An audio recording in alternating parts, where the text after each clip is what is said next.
안녕하십니까? 정말 이 광장을 가득 메우신 애국 시민들을 뵈니 정말 가슴이 뭉클합니다.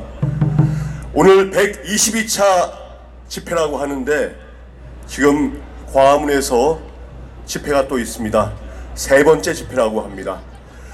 덩치는 산만한데 왜 이렇게 굶뜬 겁니까?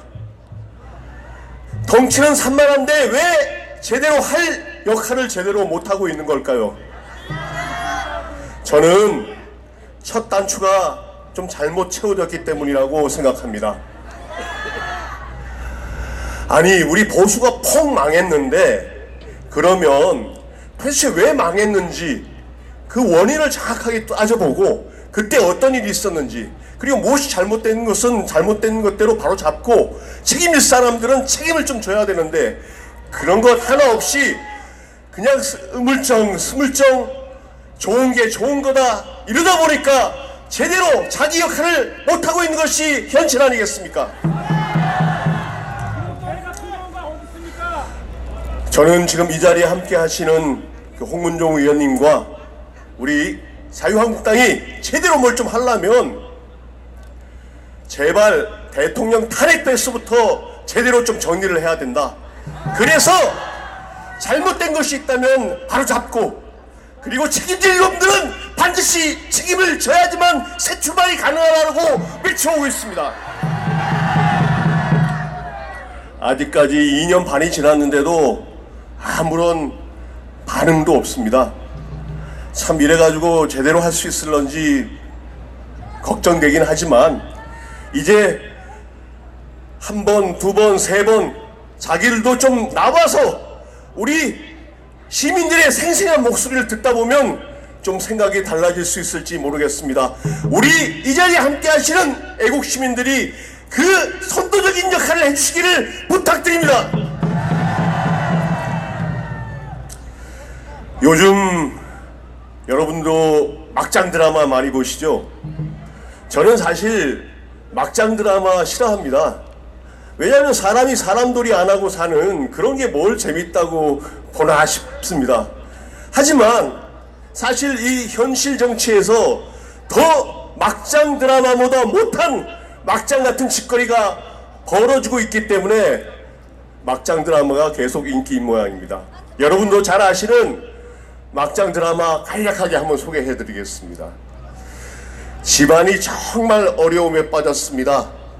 다 힘을 합쳐도 이 어려움을 이겨나갈까 말까 한 상황인데 자기들이 제일 먼저 우리 집안 망했다 하고 집 나가버립니다. 더 나가서 자기 부모를 고발합니다. 그리고 팔아넘깁니다. 그렇게 하면 자기들은 살려줄 줄 알고. 그런데 더 막장은 그 다음부터입니다. 이 양반들이 나가서 망해라 망해라 집안 망해라 그랬는데 이게 뿌리가 튼튼한 집안이다 보니까 금방 보수가 그렇게 쉽사리 망하는 보수가 아니지 않습니까? 그러다 보니 인간들이 이거 아닌갑네 이러면서 다시 또 기어 들어오려고 합니다. 기어 들어왔습니다. 그런데 그냥 우리 같으면 그때 내가 좀 잘못했다 앞으로 열심히 할게 한 번만 용서해 다오 이러고 들어와도 용서해 줄 둥 말둥인데 자기들은 아무 잘못 없다는 겁니다.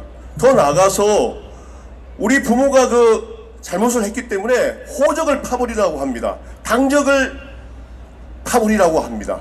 제명시키라고 했습니다. 그러고서는 안방을 차지했습니다. 이게 도대체 아무리 막장 드라마도 이런 막장 드라마는 저는 미처 알지 못합니다. 이 모든 것이 바로 2년 6개월 전 우리 모두가 생생하게 기억하고 있는 탄핵 당시 어떤 일이 벌어졌고 누가 그 책임이 있는지 바로 잡는 데서부터 우리 새로운 출발을 할 수 있다고 저는 감히 생각합니다.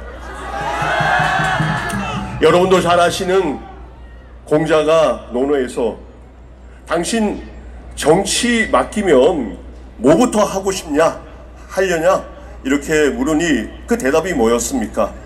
반드시 이름을 바로잡겠다. 정명, 바를 정자, 이름 명자. 반드시 이름을 바로잡겠다. 그렇습니다. 지금 잘못된 여러 가지 음해, 잘못된 저들의 도그마가 하나하나 우리 애국 시민들의 투쟁 속에서 밝혀지고 있습니다. 바로 이름이 바로 잡아지고 있습니다. 박근혜 대통령의 떳떳한 이름이 바로 잡아지고 있습니다. 우리 모두 이제 마지막 힘을 모아서 탄핵 당시의 문제점들 정확하게 파악하고 그 책임을 질, 저기 보니까 여러 사진들도 많은데 반드시 심판하고, 그래서 우리 자유우파, 보수우파의 중심 세력을 분명히 세우고 거기에 동조하는 많은 시민들과 연대해서 반드시 우리 보수우파의 새로운 재건을 이룩합시다. 박근혜 대통령을 반드시 구출합시다. 감사합니다.